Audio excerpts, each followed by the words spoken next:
মেরুদণ্ডটা কি করে সোজা রাখলেন? দেখো, এখনো সোজা, এখনো কোনো প্রত্যাশা নেই কারোর কাছে, কোনো জনের কাছে নয়।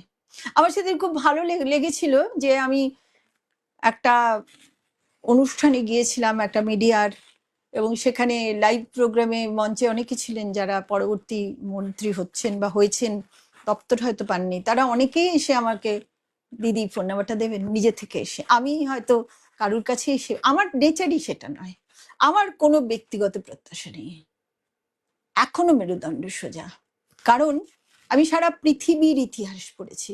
তোমাদেরও আমি বলি, তোমরা অনেক ছোট একেবারে, আমি আমার ছেলেকে যেরকম ভাবে বলি তোমাকেও বলবো, যে পৃথিবীর ইতিহাস পড়ো, পড়ো আমাদের নিজেদের দেশের ইতিহাস। আমাদের মাস্টারদা সূর্য সেন, ভগৎ সিং, চন্দ্রশেখর আজাদ, বিপ্লবী বীণা দাস, প্রীতিলতা ওয়াদ্দেদার, বাঘা যতীন, এদের জীবনী পড়ো, যেগুলো আমি পড়েছি ছোটবেলা থেকে। পড়ো পৃথিবীর অন্য ইতিহাস, যেসব দেশগুলো মুক্তি পেয়েছিল একদিন কিভাবে।